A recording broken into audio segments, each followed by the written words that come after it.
Hello दोस्तों, स्वागत है आप सभी का टू द पॉइंट के एनवायरनमेंट एंड इकोलॉजी के सेशंस में। हमने पिछले चैप्टर में पहला पार्ट देखा हुआ था इंटरनेशनल एनवायरमेंटल कन्वेंशंस का। आज के इस पार्ट में हम उसी का कंटिन्यूएशन करेंगे और देखेंगे कि और भी कौन से इंपॉर्टेंट कन्वेंशंस हैं और ट्रीटीज हैं जो कि एनवायरनमेंट को बचाने के लिए और सस्टेनेबल डेवलपमेंट को आगे बढ़ाने के लिए साइन किए गए हैं। तो आइए शुरू करते हैं। तो सबसे पहला इंटरनेशनल कन्वेंशन जो है वो है रामसार कन्वेंशन।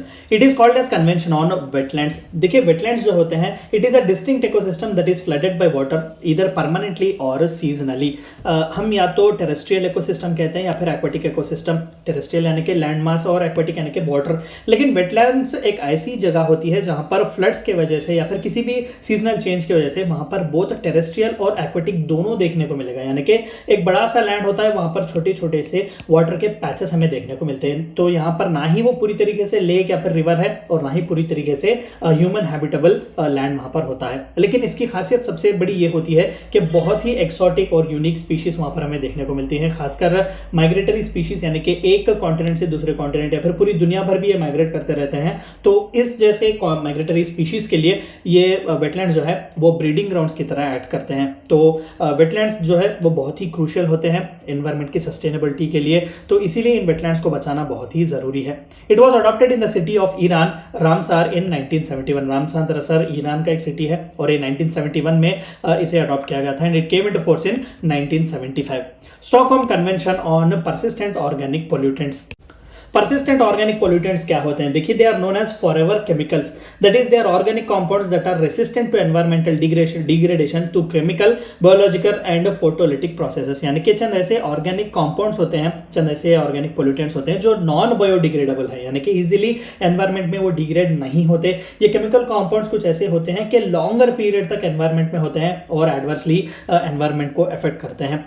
चंद एग्जांपल्स अगर हम पीओपीज के दे सकें तो ऑल्ड्रिन, क्लोरोडेन और डीडीटी जो खासकर पेस्टिसाइड्स और फर्टिलाइजर्स में ज्यादा से इस्तेमाल किया जाता है, तो ये भी परसिस्टेंट ऑर्गेनिक पोल्यूटेंट है। ये फॉरएवर केमिकल्स इन्हें कहते हैं, यानी कि नॉन बायोडिग्रेडेबल हैं और लंबे अरसे तक एनवायरनमेंट में रहते हैं। तो इस तरीके के ऑर्गेनिक पोल्यूटेंट्स को कम करने के लिए, उन्हें रेगुलेट करने के लिए, कंट्रोल करने के लिए स्टॉकहोम कन्वेंशन साइन किया गया था। It was adopted in 2001 in Geneva, Switzerland. It came into force in 2004। देखिए, इन सभी कन्वेंशंस और ट्रीटीज के बारे में हमने इन डिटेल वीडियोस बनाए हुए हैं हमारे यूट्यूब चैनल पर टू द पॉइंट के। आप वहां पर जाकर इन सभी वीडियोस को देख सकते हैं।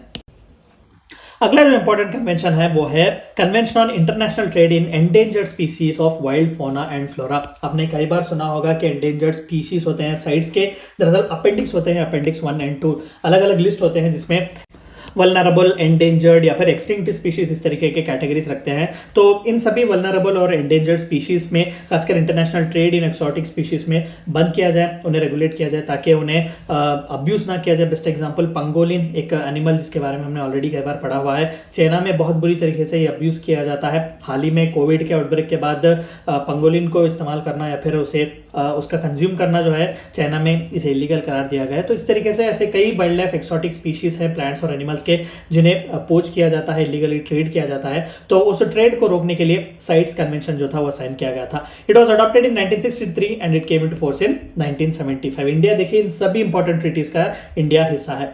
बॉर्न कन्वेंशन बहुत ही इंपॉर्टेंट है। बॉर्न कन्वेंशन, बॉर्न जो है वो दरअसल एक सिटी है जर्मनी में। तो यहाँ पर it is a convention on conservation of migratory species of wild animals. अभी जिसके बारे में रामसर साइट में हमने बात किया, migratory species of wild animal, चाहे वो माइग्रेटरी बर्ड्स हो या फिर माइग्रेटरी एनिमल्स हो, ये किसी एक कॉन्टिनेंट या फिर एक कंट्री में नहीं रहते, ये कॉन्स्टेंटली माइग्रेट होते ही रहते हैं। बेस्ट एग्जांपल अमूर फैल्कन या फिर ब्लैक नेक्ड क्रेन्स या फिर पेलिकान्स वगैरह, जिनके बारे में हम ज्यादातर पढ़ते हैं। तो ये सभी माइग्रेटरी स्पीशीज हैं। तो जाहिर सी बात है कि बॉर्न कन्वेंशन एक रूल्स एंड रेगुलेशन प्रोवाइड करने की कोशिश करता है। रामसर साइट्स को भी वो बचाने के लिए बात करता है, क्योंकि माइग्रेटरी स्पीशीज ज्यादातर उन्हीं साइट्स के पास जाते हैं। तो अलग अलग नेशंस में जहां पर ये माइग्रेटरी बर्ड्स जाते हैं तो उनके बीच किस तरीके से कोऑपरेशन होना चाहिए, इन सभी के बारे में बॉर्न कन्वेंशन डील करता है। It was adopted in 1979 and it came into force in 1983। अगला इंपॉर्टेंट जो कन्वेंशन है वो है Basel convention on control of transboundary movement of hazardous waste and their disposal. कई बार जो है hazardous waste, chemicals waste, medical waste वगैरह जो डेवलप्ड कंट्रीज में प्रोड्यूस किया जाता है, कई बार उन्हें शिप्स या फिर कार्गो का इस्तेमाल करके अनडेवलप्ड कंट्रीज में डंप किया जाता है। कनाडा और अमेरिका जैसे कंट्रीज से जो हार्मफुल और केमिकल वेस्ट जो वहां से आता है, डिस्पोजल जो वेस्ट आता है, मेडिकल वेस्ट हो या फिर केमिकल वेस्ट हो, उन सभी को लाकर जो है कई पुअर अनडेवलप्ड अफ्रीकन कंट्रीज में डंप किया जाता है। तो एनवायरमेंट का लॉस तो होगा ही, लेकिन वहां पर डिजर्टिफिकेशन भी होगा और वहां के पीपल जो लोग वहां पर रहते हैं उन्हें एडवर्स इफेक्ट पहुंचेगा हेल्थ वगैरह से। तो बेसल कन्वेंशन जो है इसी ट्रांस बाउंड्री मूवमेंट यानी कि एक कंट्री से दूसरे कंट्री में इस तरीके के हजार्डस वेस्ट के मूवमेंट को ट्रैक करता है और उन्हें किस तरीके से डिस्पोजल किया जाना चाहिए, इन सभी के बारे में डील करता है। It was adopted in 1989 and it came into force इन 1992। अगला सबसे इंपॉर्टेंट जो कन्वेंशन जो है वो है मिनामाटा कन्वेंशन।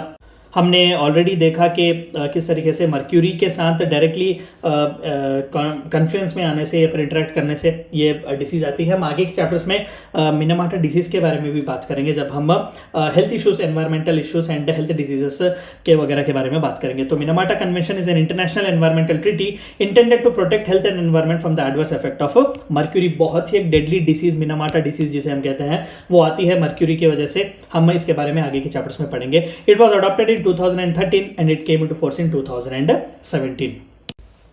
वियन्ना कन्वेंशन बहुत ही इंपॉर्टेंट है, हमने ऑलरेडी इसके बारे में थोड़ा बहुत पढ़ा था ओजोन डिप्लीशन में।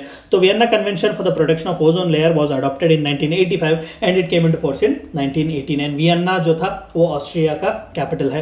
मॉन्ट्रियल प्रोटोकॉल, अगेन इसके बारे में भी हमने पढ़ा हुआ है, वियन्ना कन्वेंशन का सक्सेसर था। कन्वेंशन अगर अग्रीमेंट है तो प्रोटोकॉल उसका रूल बुक होती है। मॉन्ट्रियल कनाडा का एक सिटी है। It is an international environmental protocol on substances that deplete the ozone layer. Ozone depleting substances के बारे में भी हमने पढ़ा हुआ है।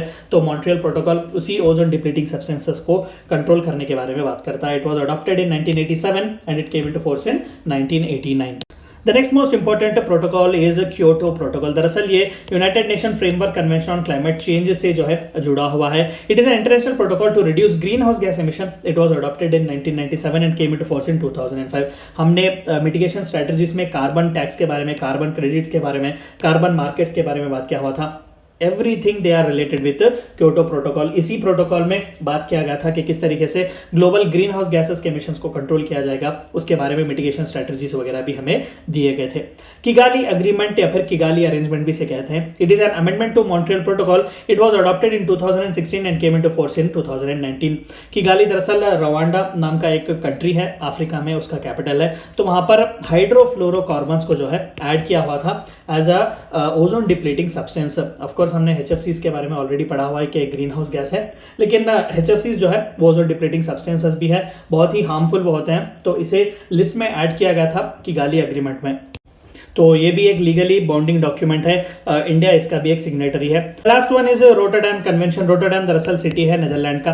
It is an international environmental convention on prior informed consent procedure for certain hazardous chemicals and pesticides in international trade. International trade में चंद hazardous chemicals भी जो है ट्रेड किए जाते हैं, बहुत जरूरी होते हैं इंडस्ट्रियल प्रोडक्शन में, और पेस्टिसाइड्स वगैरह भी जो है एक कंट्री से दूसरे कंट्री को शिफ्ट किए जाते हैं, ट्रांसपोर्ट किए जाते हैं, एक्सपोर्ट इंपोर्ट किए जाते हैं। लेकिन प्रायर इन्फॉर्म्ड कंसेंट यानी कि इंपोर्टिंग कंट्री से पहले ही हमें परमिशन लेनी चाहिए। यानी कि जो एक्सपोर्टिंग कंट्री है, एक्सपोर्टिंग कंट्री में जो कंपनी है, चाहिए कि वो पहले अप्लाई करें कि स्पेसिफिक कंट्री में हम एक्सपोर्ट करने जा रहे हैं, तो कोई भी हार्मफुल केमिकल हो या फिर पेस्टिसाइड्स वगैरह हो, तो इंपोर्टिंग कंट्री को चाहिए कि वो रिटर्न कंसेंट दे, तभी जो है एक्सपोर्टिंग कंट्रीज वो हार्मफुल केमिकल्स या फिर पेस्टिसाइड्स उन कंट्री को ट्रांसफर कर सकते हैं। अगर नहीं तो बिल्कुल नहीं कर सकते। एक लिस्ट मेंटेन की जाती है रोटरडैम के तहत, कौन से इंपॉर्टेंट या फिर हार्मफुल केमिकल्स हैं जिन्हें बैन किया गया है ट्रांसपोर्ट करने से, और नेशन वाइड भी कौन से केमिकल्स या फिर कौन से पेस्टिसाइड्स को जो है बैन किया गया है फ्रॉम इंपोर्टिंग देम।